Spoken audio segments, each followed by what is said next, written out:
Ladies and gentlemen, we are just days away from the Super Bowl, pitting New England against Seattle.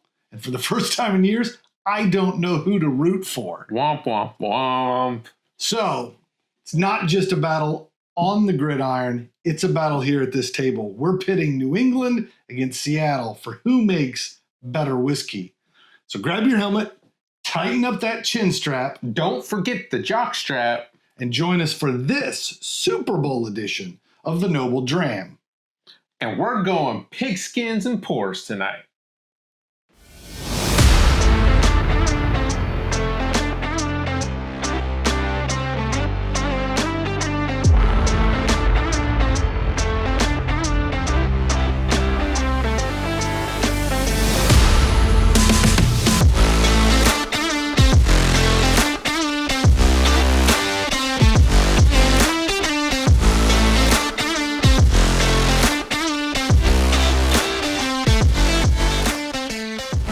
Welcome back, everyone.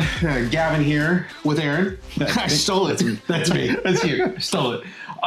So, first and foremost, for folks out there that may have been expecting another Whiskeys of the World episode, something came up. Yeah, the Super Bowl is this week. Super Bowl just a few days away. So, who plays better football gets determined on Sunday. But what we're going to figure out tonight, who makes better whiskey? New England or Seattle? This could be a bigger match than the game on Sunday. Let's get to getting. All right. I guess we've made it through the coin toss. New England has won and gets to go first. All right. Tails never fails. Here, let's start with the fun one. All right. So New England, known for a variety of little areas, but I picked WhistlePig out of Vermont. And we're going to talk a little bit about how this is kind of a sneaky pick because I'm not positive this is fully New England. Sneaky pig, maybe? That was a silent pour. It was silent. It was incognito, stealth mode. Stealth mode. All right, there you go, sir. Thank you. All right, so let's first, before we get into the story of WhistlePig, I want to talk a little bit specifically about what's in the glass. So let's start there. All right, so what we're drinking tonight, WhistlePig's Old World Rye. All right, this is a 12-year-old, 100% rye whiskey. Oh, you're going to love this. This is 0% malted barley. 0% corn, 0% wheat, 0% all of the other things I seem to enjoy more than rye. Here we go. Only if this was double oaked rye. We'll get there. There's a lot of barrels in this one. All right, okay. So clocks in at 86 proof, 43% ABV for those across the pond. And where this one stands apart from other WhistlePigs, right? WhistlePig's known for their rye. That's not the surprising part. This one, the Old World, makes reference not to the whiskey, but to the barrels it is aged in. Oh, okay. So this has been aged for 12 years in American oak and then split up into Madeira casks, Sauternes casks, and port casks. And they actually give you the percentage, 63% Madeira, 30% Sauternes, and 7% port. Very light on the port. Okay. This one clocks in. We don't always do this, but this one clocks in at $125 MSRP. Okay. This is a bougie, rye whiskey. And I think that's a great segue into a little bit about WhistlePig, where you kind of sit here and sip and savor this. Mm-hmm. So WhistlePig started back in 2007 by a guy named Raj Peter Bhakta. For those who don't know him, he was a winner on Apprentice. Don't hate us because it's a Trump reference. We get it, right? But he won on Apprentice, and all this money that he had, not just from the show, he was very good in business in general, but he buys this 500-acre farm in Vermont, and he's not sure what he wants to do with it. And so he sits down, starts talking about what he can do on this farm, and begins to realize that what America lacks that Scotland has is that prestigious luxury brand, with perhaps the exception of being Pappy, right, back in the time. But he's like, why don't we have the equivalent of a Macallan here in the United States? And then ultimately began looking around and said, rye whiskey is a market that seems to be relatively untapped. Understanding this is still early 2000s, right? So in 2010, he actually began sourcing aged rye whiskey from Alberta, Canada, right? They got into a whole heap of mess because it wasn't too much later. Their bottles originally said imported from Canada. Then I guess after the TTB found out that it was aging for a period of time here in the States, they were allowed to remove that and said from Vermont. So even though it wasn't distilled in the US, it was labeled as from Vermont.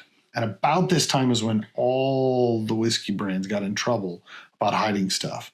If you recall, back in early 2000 teens, that's when Templeton got in trouble for not being clear that their stuff was made at MGP.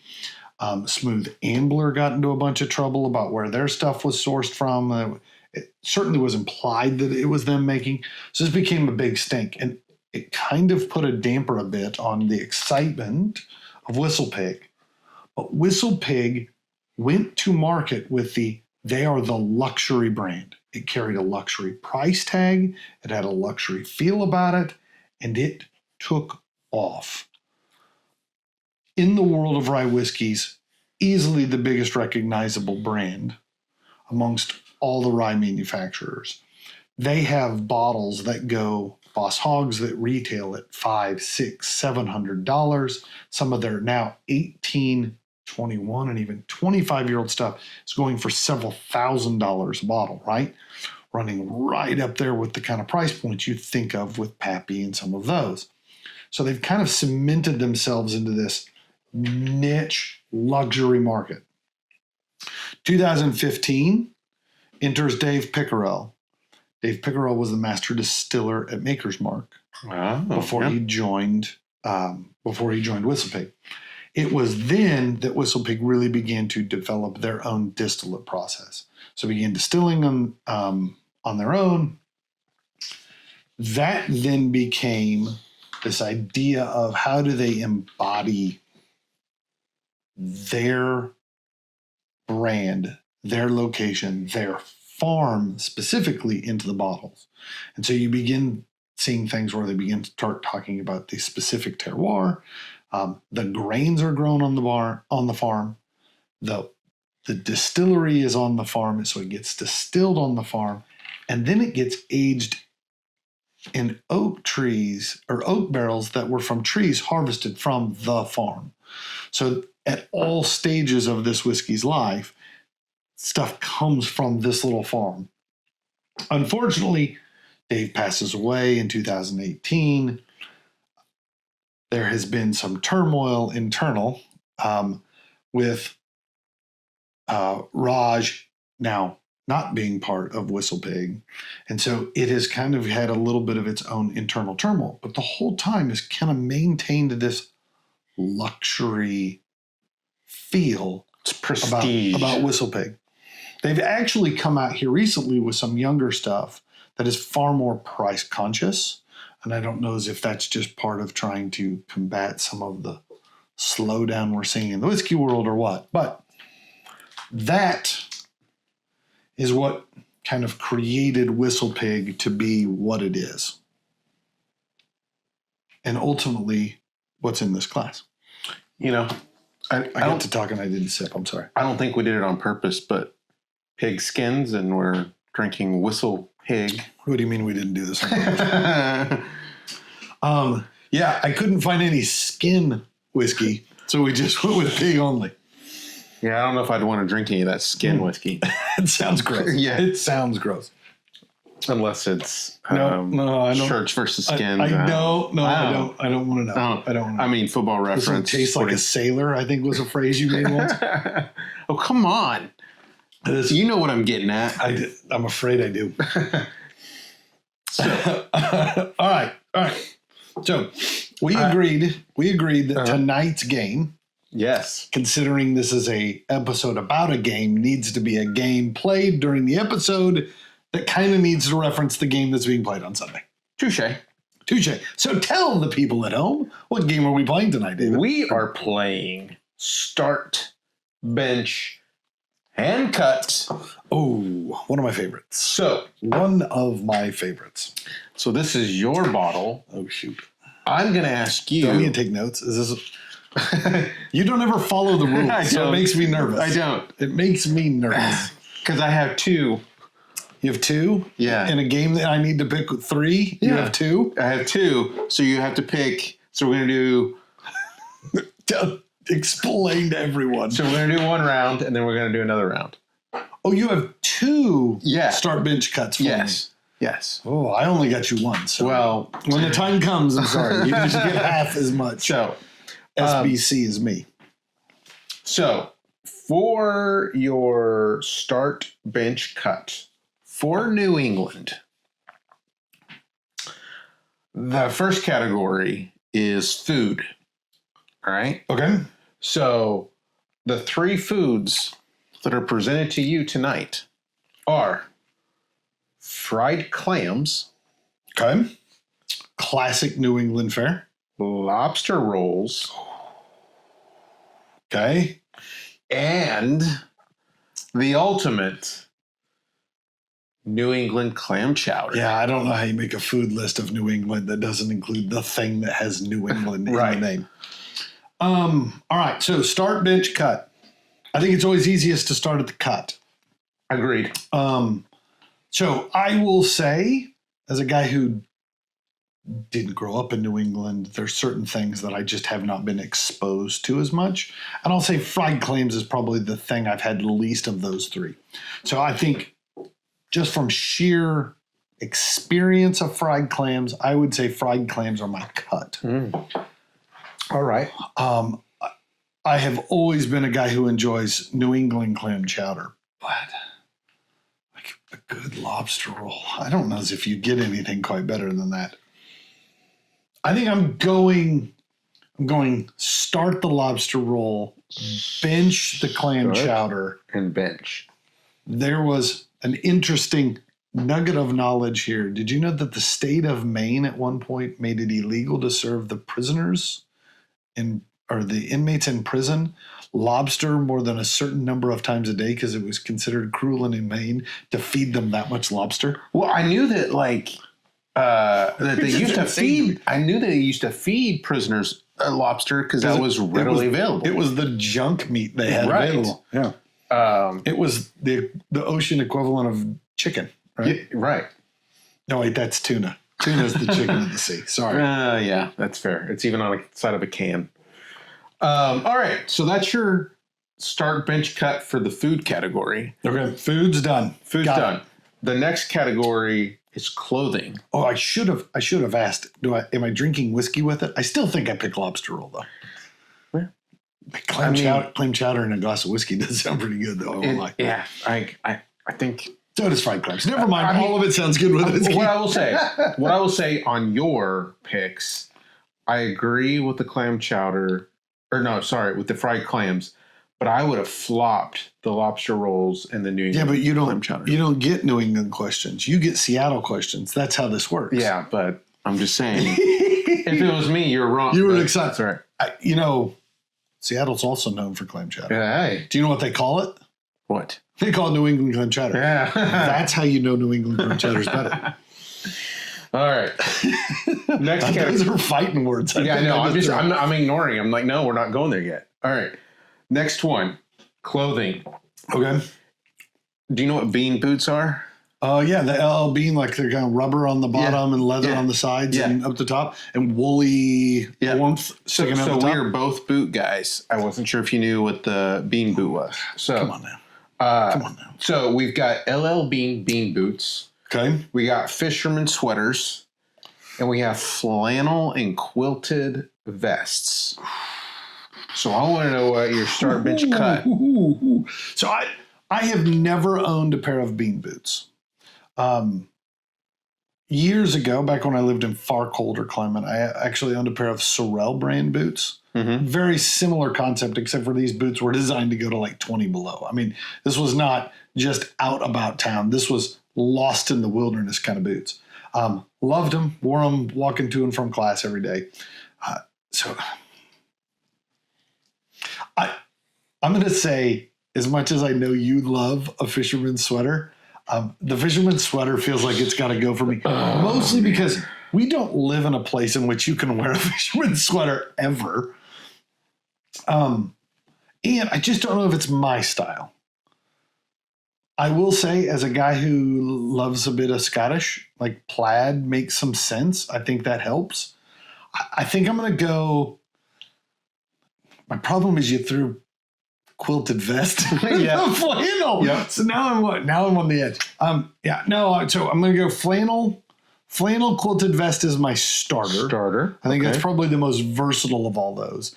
In a town that gets wet and muddy and sloshy, bean boots make some sense. I'm going to put bean boots on the bench.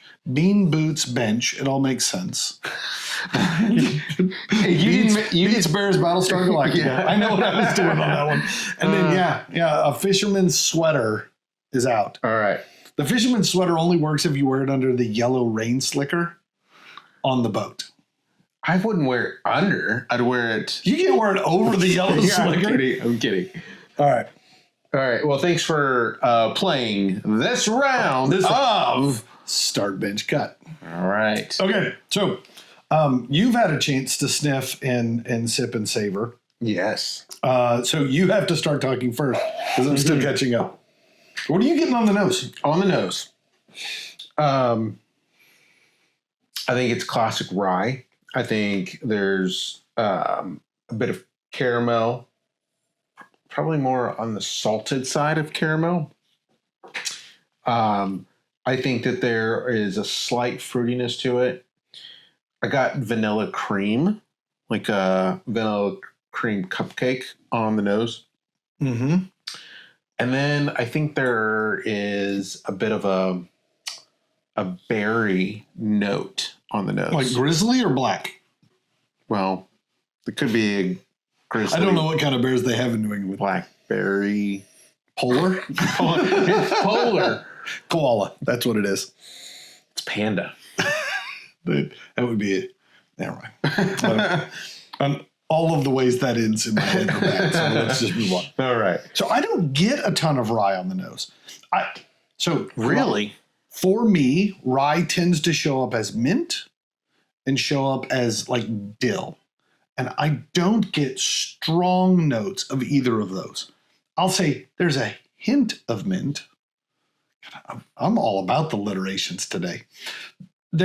It's there. How do you spell alliteration? I'm just kidding.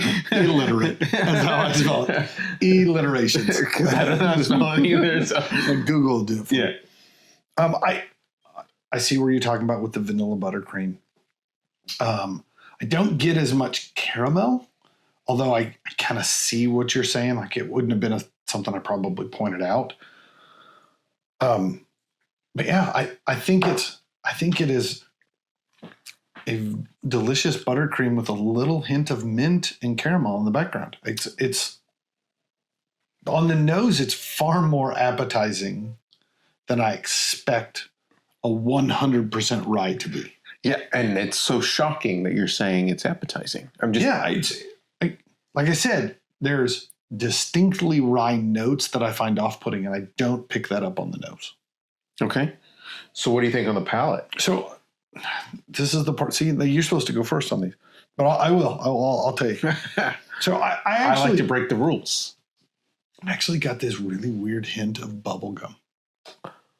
Right at the beginning on the palate, and it's sweetness. And so I was kind of going back. I was like, well, what is that? Right? It kind of hints back at pink, like bubblicious bubble gum. I was going to say juicy fruit. No, I think to me, it's a little juicy fruity. there's a lot of fruit going on the palate. Rye shows up in a big way on the finish, but on the palate, it's classic. What I'll say, fall fruits. Okay. Right. Plums, cherries, stuff of that nature. The darker side, which I think is indicative of the barreling, right? Port has that kind of stuff. Madeira will bring some of that as well. Now, the Sauternes typically brings lighter notes. So I do get a bit of a honey sweetness. At first sip, I got bubblegum. I got bubblegum all over it. And I'm not convinced it's still there. It's just that I can't get it off my head, right? What I can't get off my head is every time you say bubblegum, I think you're saying Bubba Gump. Bubba Gump. There's a shrimpiness about this. Yeah. Hey. It's a lobster. Hold up. We live in the Gulf Coast, right? Where the shrimp are. I don't know what kind of shrimp they have up in the New England, up in Nantucket. Chesapeake Bay. I don't know what else is up there. Off the coast of Martha's Vineyard. Ooh, yeah. Cape Cod. Getting close to. Oh, we could have done architecture styles. Cape Cod house. Then I'd have to come up with two others. I got a few for you. I'm sure you do. All right. What about the finish? On the finish, well, first and foremost, I know you can't probably see it on the screen, and definitely can't see it on Spotify or wherever you're listening. But if you squint real hard on Spotify, you still can't see it. There's some long legs on this one. Like in the glass. It's oily. Yeah, I get that. I get that as on the finish. It's a weird juxtaposition on the finish to me because that rye spice shows up, which kind of feels dry. Yep. And the oak shows up. Yep. But there is still an oily creaminess to the whiskey. So you kind of have both sides of the same coin. Agreed. I put peppery. There's some warmth to it. Oak spice. I think it, on the palate, to kind of go back to that, I thought that it finished quick on the palate. And then on the finish, I felt like it was long, if that makes sense. Mm-hmm. So I think that rye spice really shows up on that finish, like you said, and kind of punches you in the tongue a little bit. It's good for me. I like rye, and we've mentioned this in previous episodes. There's a number of things you're wrong about. We've talked about a lot of them. I think I'm on a rye journey because it's not an adventure because this guy doesn't want to go with me. But I have never heard the difference between an adventure and a journey is whether or not somebody comes with you until you mentioned it the other day. Yeah. And it is now my new favorite delineation. And of all the dumb things I say. Now I'm like, no. It's a journey. You're going by yourself. Yeah. A journey is by yourself. An adventure, you go with someone. That's why in The Hobbit, I'm going on an adventure. He's not going at it alone. No, I understand the context now. I just had never put that together in that way. You're welcome. It's a nugget of knowledge.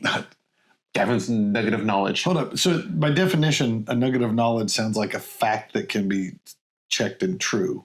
This feels like a Gavinism. Which may not be rooted in fact at all. Probably not. All right. So, is it that time? No. So what I will say is the rye distinctly shows up. There is rye spice on the end. There is a hint of mint that shows back up at the end of the finish. Not so much at the beginning.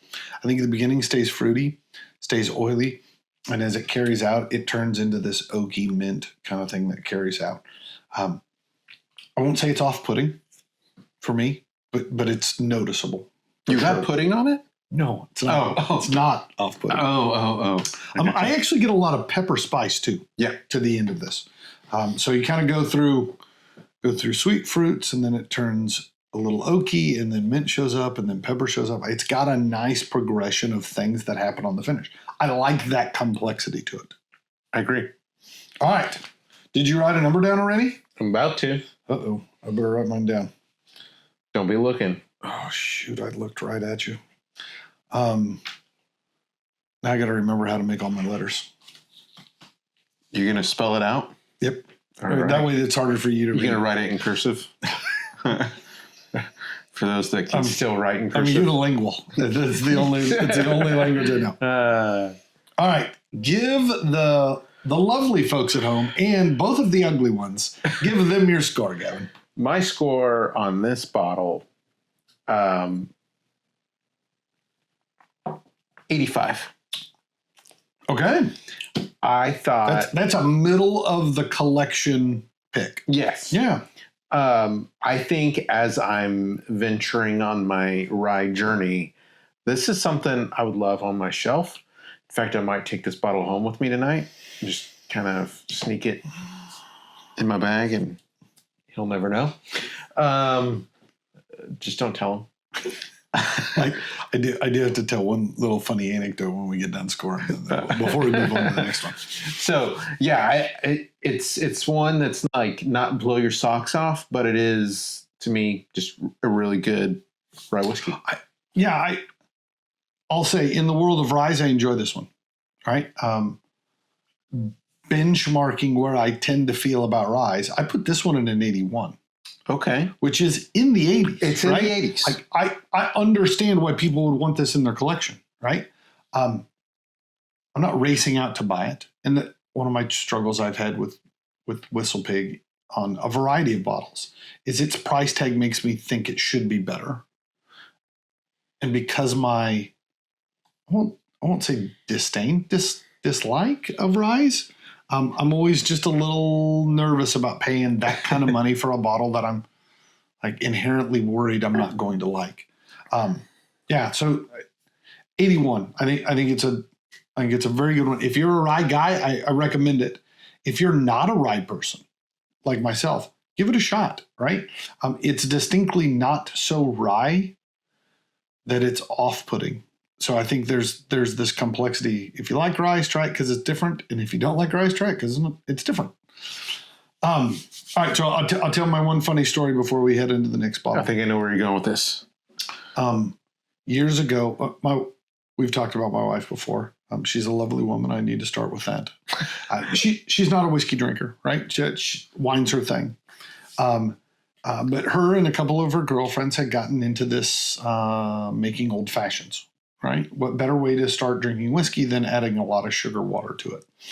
And so they had gone out and had some, and she came home and she wanted to make one, and I was not home. And so she had gotten online and looked up a recipe. And I came home and she was so proud, sitting there holding her glass with her old fashioned in it. She was telling me how she'd found the recipe online. She'd gone online and found this recipe at WhistlePig. And she said, so I made it. And I had not really given this thought. This was years ago when the collection was much smaller. And after a period of time, I said, well, I'm just curious, which whiskey did you use when making this cocktail? She said, well, the recipe called for WhistlePig. I was like, oh, yeah, it makes sense. It's a rye. And as I was sitting there kind of twiddling my thumbs, I realized I've got a couple WhistlePigs, but I don't recall all of them being open. And I said, dear, did you open one of them to make this? And she said, no, you already had one open. And I said, did you make this with my 12-year-old WhistlePig that cost $125 a bottle? She says, it's delicious. I was like, it should be. It should be. I normally make cocktails out of a bottle 1/5 that expensive. So yeah, this is you running off with this bottle seems right on par with this bottle's life cycle there's a history. So far. Yeah, no, this bottle tends to have its own little adventures. All right, so 85 for Gavin, 81 for me. A solid showing, yes, out of New England. I don't know what this correlates to in a football score, but that seems like a reasonable amount of points. Well, I think it's that time. I think it is time for the second half. The second half. Yeah, we've had halftime, and now it's time for second half. Who's our entertainer? We went back into the locker room. We've made some adjustments. We're going to come out and we're going to take this on a little differently in the second half. All right. Here we go. All right. Give us something from the great state of Washington and that little gem by the Pacific, Seattle. Seattle. What to say about Seattle? First and foremost, it's a screw top. I found that out the hard way. I pulled on that son of a gun for a long time earlier and realized, oh, man. You know, it is... It seems like a nut. Good God. Just because. There you go, my friend. With any luck, I like this, but is this your optimistic? You're like, no, he's going to love this one. Yeah. Hold up, just so we're on the same page. Look at the side. And I did that on purpose. I know he did. So, Seattle.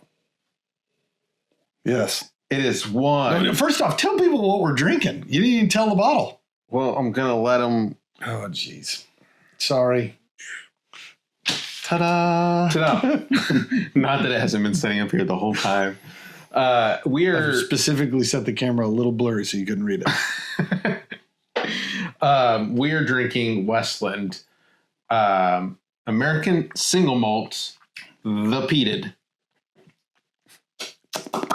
If that has any indication of where we're going right now, yeah. So Seattle, taking notes. Seattle is actually one of my favorite places to go visit. We have a solid friend group up in Seattle. So pre-pandemic, we went like every year, every other year. So, are you blaming this on the pandemic that you don't go anymore? Yeah. I know exactly why you don't go anymore. You have a kid. I have a kid. You have a kid. Yeah. It's not fair to blame that on the pandemic. COVID had enough things to be blamed for, but that one's not on the list. Great, what have you. So when we found out that Seattle Seahawks were going to the Super Bowl, I was ecstatic because growing up in Oklahoma, we don't have an NFL team.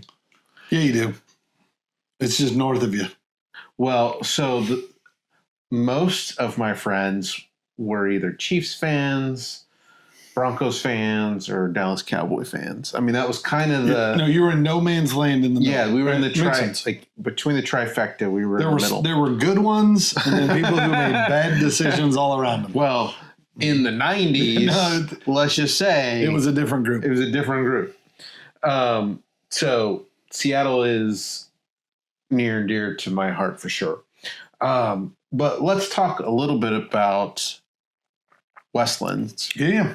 As we're kind of sipping and tasting, and as you have a giant pour in your hand. Oh, it's going to take me. I got to get after it if I'm going to get through this. Oh, man. So this episode's going to take an hour and a half besides the pour you get.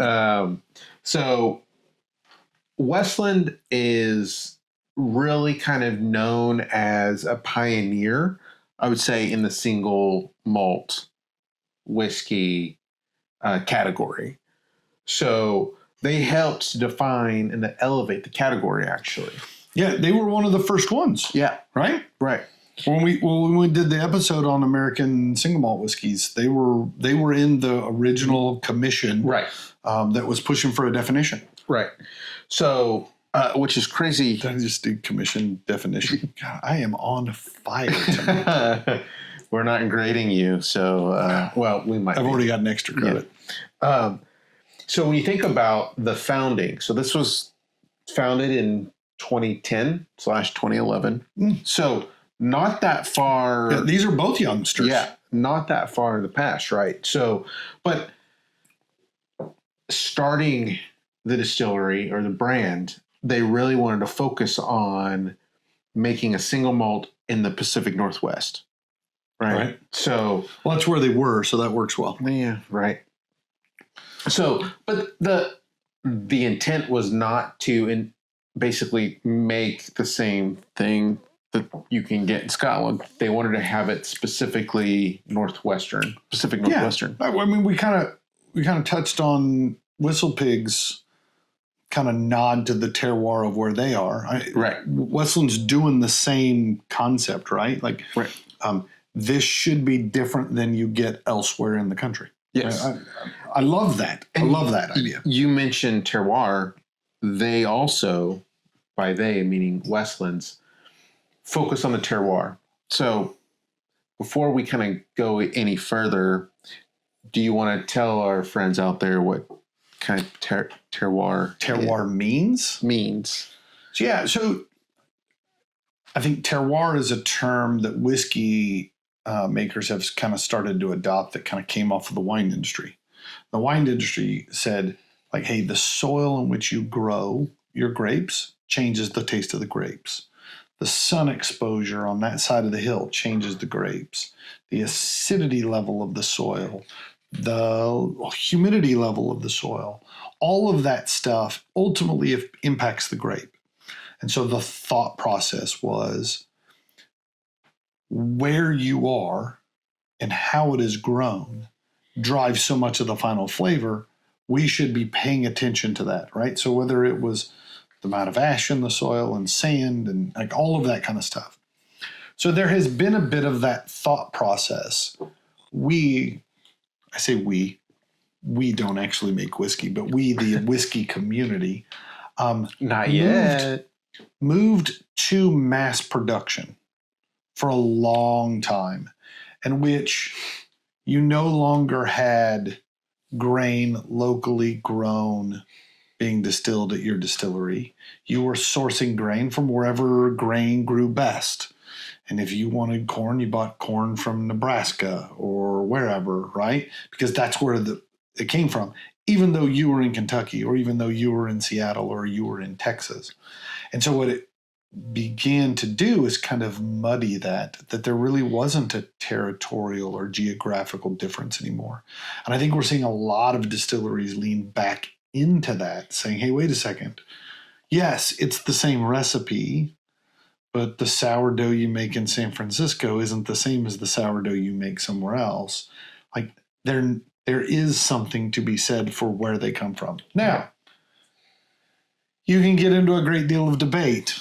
Does two-row barley that is grown in Montana taste different than two-row barley grown in Washington or in Minnesota? And the answer might be yes. But by the time I then ferment or mash and ferment and then distill and then age and barrel, how much of that carries over is somewhat of a debate. There are those who absolutely believe this is a marketing hogwash. Was that a pig reference again? It was. I'm trying really hard. And then those that say, no, this absolutely impacts what goes into the glass. I don't know as if I can give you a clear answer as to whether or not that's true or not. But what I will say is I really like the idea of grain to glass. We're controlling that process because we want this to be very specific. It even came up when we were tasting Hard Truth and their sweet mash process that they wanted so hard to be able to control some of those things. But I think truth is that a sour mash that has picked up some level of yeast that is just naturally occurring in the environment, like that does make a regional flavor to what you do. And so, I think there's a lot of it that comes into quite often goes counter to efficient production and driving the cost of production down to maximize. Like those don't always line up with this school of thought, but I like it.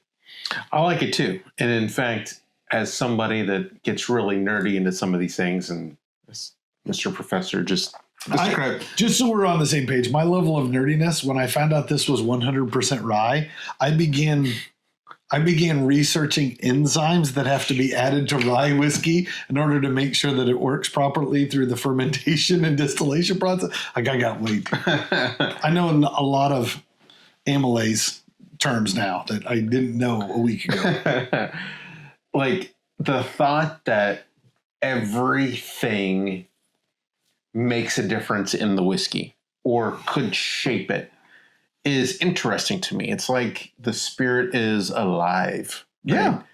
And I like the idea that the soil has an impact, that the water source has an impact, that, to me, it's like we talk about regions and we talk about in the US or even, like subtropical climates and humid climates and all of those things, and how just climate can shape a whiskey. To me, terroir just makes sense, and I think it's an interesting. I think it's a reasonable thing to think that if the climate by which you age whiskey in matters, why would not the climate in which you grow the grain matter? Right. I think the other way I often think about it is if you go around and blend all of the various things together, you end up with an amalgam of stuff that is nondescript. It's the challenge we always discuss when we think of blended whiskeys. Right. I always think about it as like Play-Doh comes in 12 different colors until you mix them all together, and then you just have brown Play-Doh. Right? Doesn't matter what you start with, you always end it brown if you just keep mixing stuff together. And so there's something wonderful about starting with individual pieces and trying to keep what makes them different, keep that carrying through to the end glass. Man, how poetic I know. All right. So let's get back. Poetic is not a term most people use to describe me. Well, let's get back to Westland. So the two founders, Matt Hoffman and Emerson Lamb, really pushed the boundaries to explore even the brewing-inspired fermentation. So part of what they started to do was basically like a Belgian Saison yeast, and then they extended the fermentation. So basically extending and slowing the fermentation can even help shape and round out the distillation. They also... Yeah, I'm not a chemist, but that makes sense. Yeah. They also think about oak not as a driver, but a partner in the spirit, right? So once you distill it, once you ferment it and distill that it, was poetic. Right. I'm just going to say, everything I said paled in comparison to that whole sentence. Was amazing. So they partner. They think oak as a partner, and so while they are thinking about the terroir, where it comes from, how to actually ferment it and all of that, and then even going into the cask, right? It's all a partnership, which I think is a very poetic and very fun way of thinking about it. So what makes Westland special? So we talked a bit, obviously said it a few times, the terroir. They work with local farmers, maltsters using barley grown in fertile Washington soils. So yeah, and I think they've begun to be recognized for what they're doing, right? Yes. I think Whiskey Advocates had them picked high. Several in their top 20 bottles of the year over the last several years. Like what they're doing out there is getting recognized. And I think part of that is whether that is specific to the terroir or it's specific to the level of care and concern they give the process. I've always said if you start with good ingredients, you end up with a better dish, but you still have to know how to cook. Yep. Right. So I think it's both of those things. So to tell a little fun story on that is how coveted some expressions can be.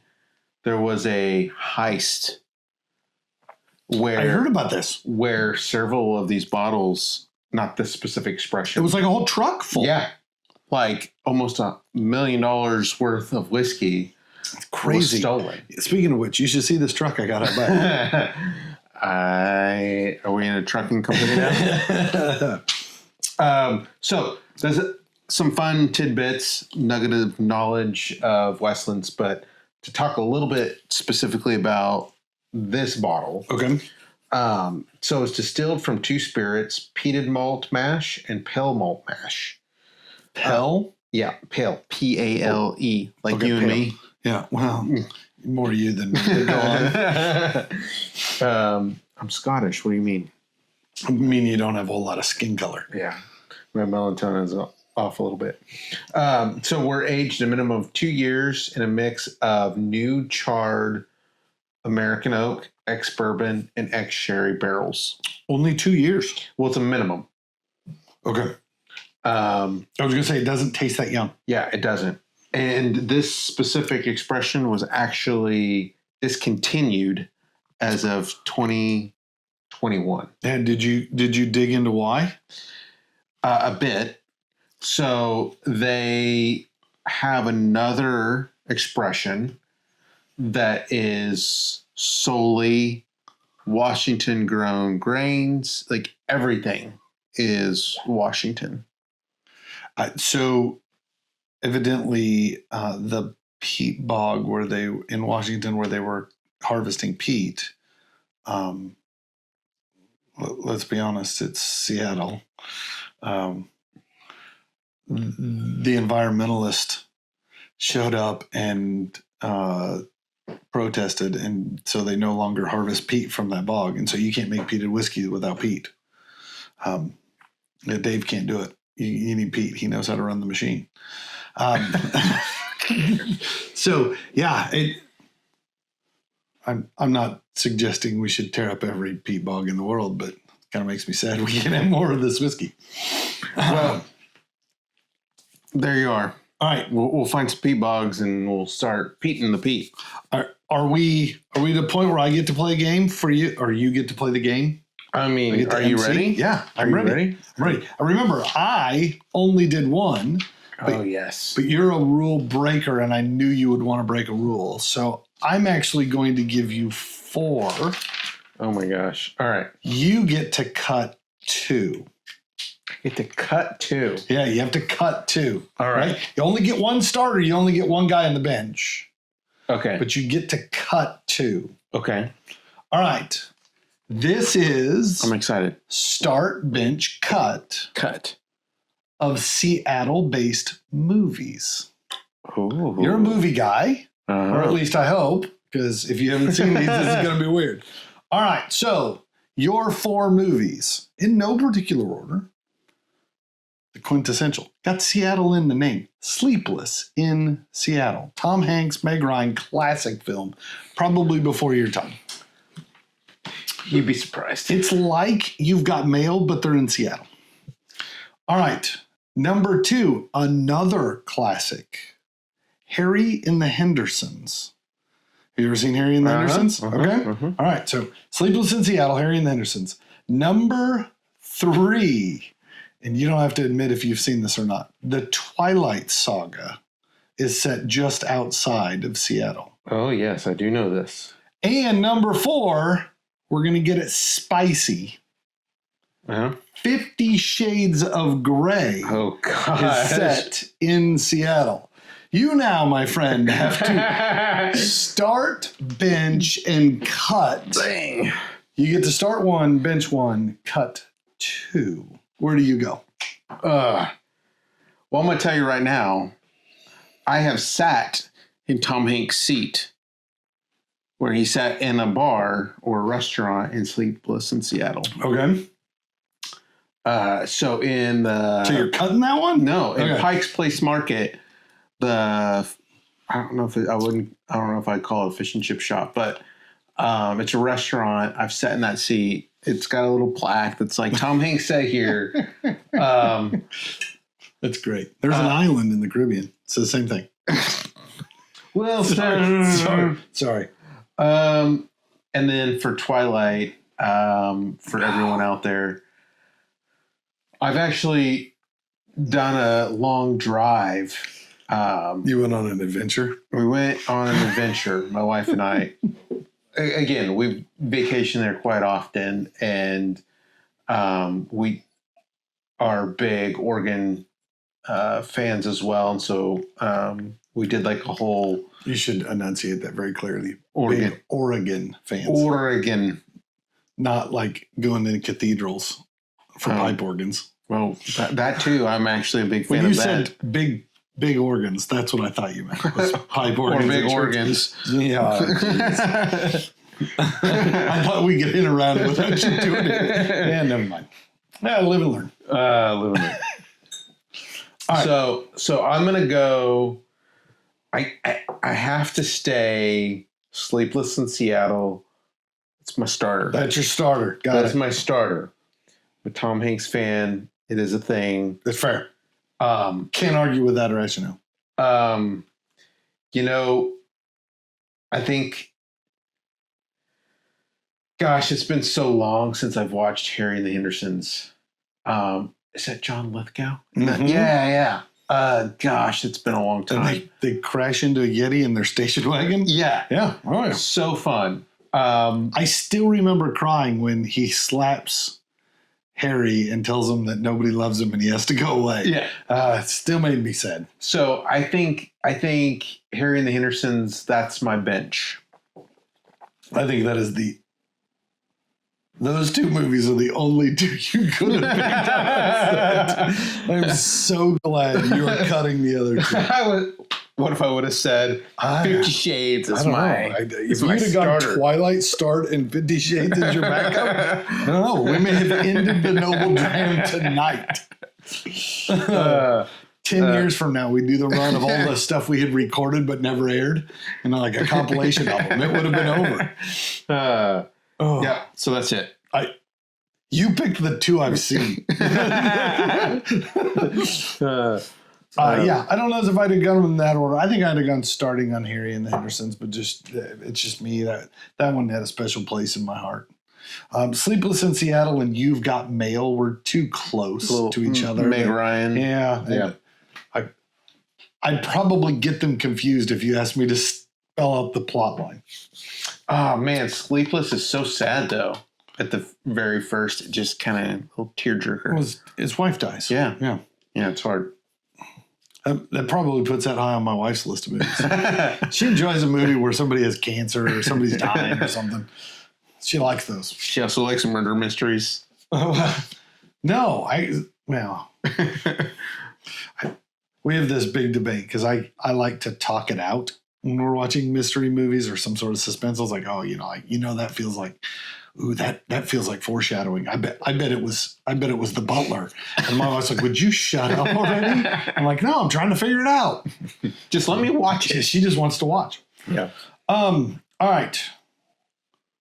Start to the nose. Let's go to the nose. All right. What do you got? So I think there's this beautiful, rich peatness to this. I know this sounds shocking. It is a peated whiskey. I also get a bit of stone fruit, like peach, apricot, something along those lines. Yep. I will say it's not a smoky nose.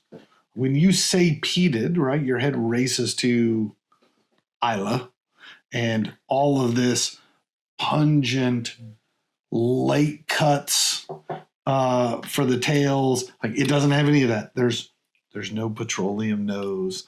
There's no creosote or tennis balls or rubber tires or any of that stuff. It's a much lighter, softer, sweeter peat on the nose for sure. On the nose for me, I put roasted nuts. I think almost like a roasted peanut note to it. I put campfire. It's not like overly punchy in the face, but there is. I know you said you didn't get a lot of smoke on it, but I think there is a bit of almost like a burning wood smell. I think by the time you go through your first sip and you've got it now on your palate and go back, I pick up more smoke. But on the first initial nosing, I did not get a ton of smoke. So and that's always a tough part when we do these, right? Like the first time through, I don't get the same stuff as the second and third times I go through. 100%. So on the palate. So to me, light sweetness shows up, right? Subtle fruitiness, soft. The peat isn't real pronounced, and I almost get no smoke on the palate. But there is a leatheriness to the palate to me. spot on, as they say in London society. Yeah, come to find out, I'm better at these. They got a little peat on them. Give me a little malted barley, and I'm much better at these. The first one, like bubble gum. You're an idiot. What is that? Did I miss anything? No, I mean, I put leather on there. I put dried fruits. Yep. I think there's still a bit of like a roasted nut, almost like a roasted almond or almost a cashew type. You said peanuts on the first one. I don't know if I get peanuts. I might come closer to hearing you say almonds on it than like I think a Jim Beam when I think of roasted peanuts. Right, like that really distinct. And I don't know if I get that. Yeah, like maybe a cashew, lightly roasted, not very salted. Because I don't like sometimes we do peated ones and there's like a distinct briny saltness. I don't get any of that here. Yeah. All right, on the finish, I think this is where the peat really shows up to me, and the peat is distinctly floral in its flavors, not heather. Sometimes when you drink Scotch, right, you get the distinct taste of heather, or a distinct taste of grass in the peat. This feels more florally to me. Yeah. The smoke shows up real nice here. I'll say it's soft. It's not overpowering. And I think there's a spiciness to the end. Less black pepper, more like white pepper, right? Not quite that sharp edge of like a peppercorn, but a lighter spice to it. I also wrote down tobacco. You know, I love my pipe tobacco. Yeah, no, I think this would be an excellent sipper with a cigar, sitting out around a campfire for sure. Agreed. What did I miss? I still think there's a bit of nuttiness to it. I think there's a chocolate note that may come into play.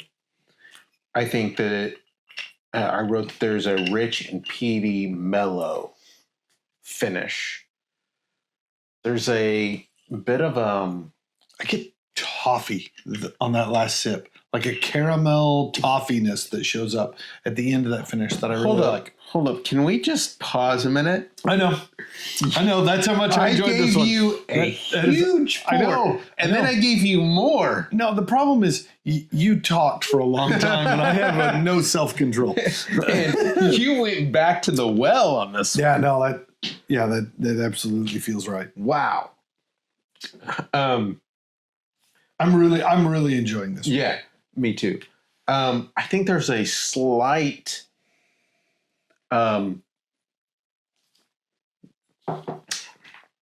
fruitiness on the finish. I wrote cherry,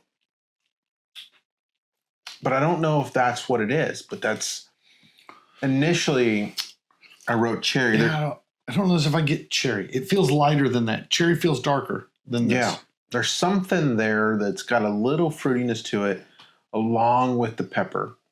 Because I think overwhelming on it, I think the peat and peppery red grape. Red grape? I think it's more red grape than cherry. Like not the overly tannic skins of a red grape, but So that's kind of where I'm at. Also, just because you chastised me, I also know that this is not the end of the episode. We have one more special treat that you don't know about. And I know I needed a little whiskey to help me get through it. Well, if that's... Yeah, no, I think it's time to this. Okay, so we need to give numbers. All right. When I say I like this, I mean I really like this. This one clicks all of those things that I like. It's not overly harsh. It's still soft. It's supple. It's peaty. It's sweet. It's got a smoky. It hits all of those things, and I think it does it in a wonderful way. This is an 89 for me. I think all right. Just to prove it, I wrote it down. 89 for me. This is absolutely keep this on the shelf. This one, just for those at home, since we made reference to the price of this bottle, I happen to know for a fact that was $85 when I picked it up the other day. There we go. And now that I know it's Discontinued. no longer being manufactured. I kind of feel like I got to go back and get another bottle. That's how good that is. You got to have a bottle for the floor. What I need is extra whiskey. Yeah, you need more floor whiskey of this. Every night we go to shoot an episode, I have to clear the 14 bottles that have amassed themselves on the bar here. Clear them off so we can fire up the camera.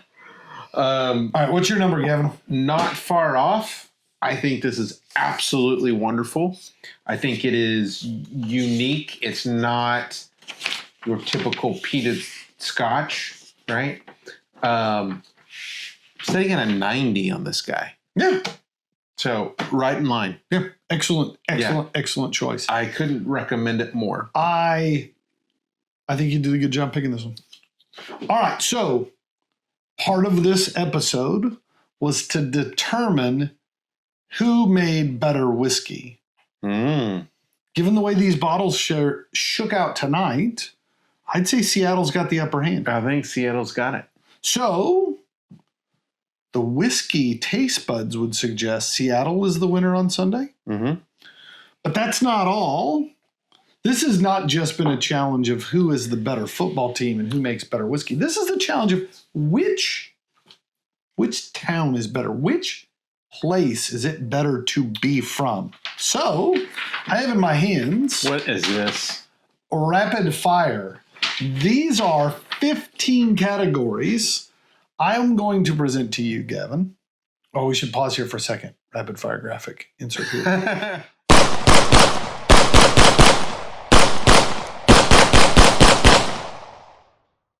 I'm going to give you 15 different things between the two cities. You pick, rapid fire, which one is better. Whoever has the highest score at the end is the city that is better. I have to say, this is fun. So no, I you're broke in the rules. hot seat. I broke the rules. No, this is an first. extra game. This is now nothing, you're breaking the rules. This has nothing to do with the previous games.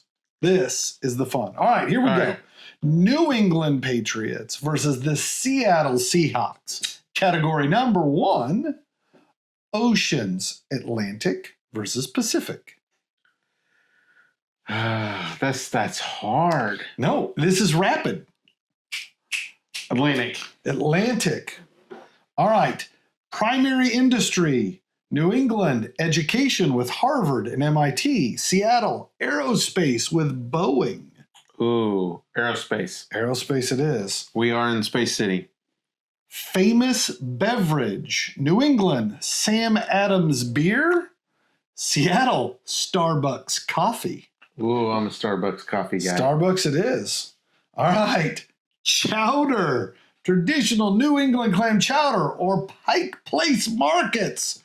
New England clam chowder.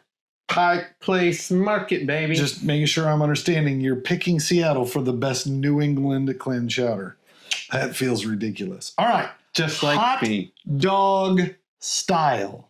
Oh. Traditional New England hot dog. Mustard. Chopped onions. Chunky relish. Seattle hot dog. Cream cheese and grilled onions. New England. New England it is. All right. This was a fun one. Sneaker manufacturer headquartered in Boston, both Reebok and New Balance. Headquartered out of Seattle, Nike. I knew that. I have a good friend that works at Nike in Seattle area. Right. So I'm going to go Nike. Nike for the sneakers. There you go, Francis. All right. Baseball team. Boston Red Sox. The Seattle Mariners. Seattle Mariners. All right. Hockey team. The Boston Bruins. The Seattle Kraken. Bruins. I was going to do NBA, but sorry, Seattle. Oh. All right. Famous landmark. Boston's Paul Revere statue. The Seattle Space Needle. I thought you were going to go Fremont Troll, but I'm going to go Space Needle. Space Needle. All right. The birthplace. Boston, the birthplace of the American Revolution. Oh. Seattle, the birthplace of grunge music.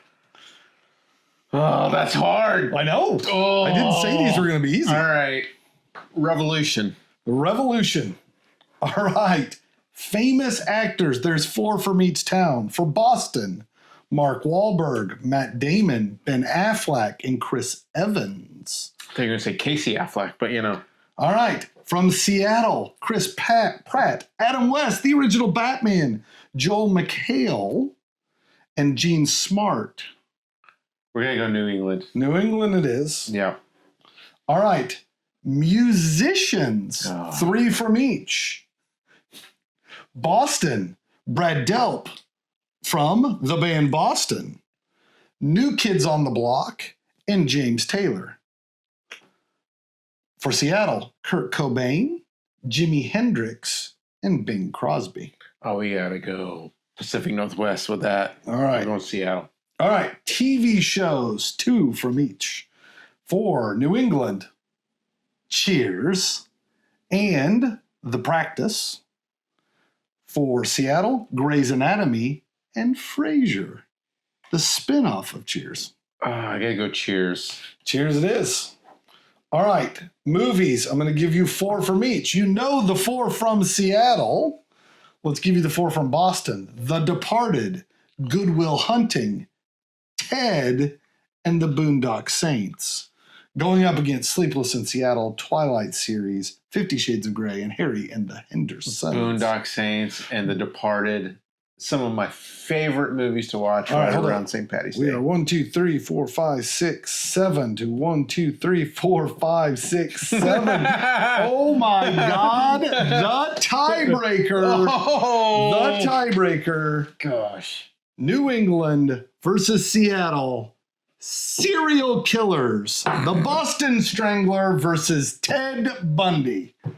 I don't even know how to respond to that. I know. That's why I put this one as the tiebreaker. Ooh. I didn't think you were actually going to need the tiebreaker. This is awesome. I don't know. You got to pick one. Sorry, that's the way the game is played. So what? So Boston Strangler or Ted Bundy?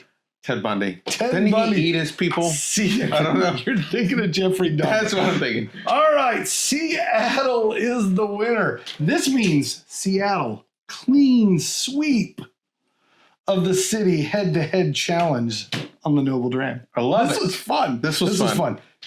Thank you for being here, and let's close this thing out. Thank you for being here and closing this out. No, seriously, shout out to all my friends up in Seattle and New England, I guess. I don't have any friends in either, so no shout-outs from me. Oh, sorry. We do have one friend in Seattle. Never mind. Shout out to Seattle. Not so much New England. So anyways, appreciate everybody joining us tonight. Be sure to like this episode, subscribe, do all of the fun things on all the social medias, Facebook, Instagram, all of that. And cheers and touchdown. We want to thank you, our noble listener, for joining us. We believe each whiskey has a story, and so do you. So give us your thoughts by leaving a comment. And if you have a whiskey you'd like to see us share, let us know. You don't want to miss a single episode, so subscribe to our YouTube channel. And make sure to like and follow us on Facebook, Instagram, and TikTok to stay up to date on the Noble Dram. And if you find watching us difficult, you can always listen to each episode on Apple Podcasts and Spotify. As always, be noble and enjoy your dram responsibly.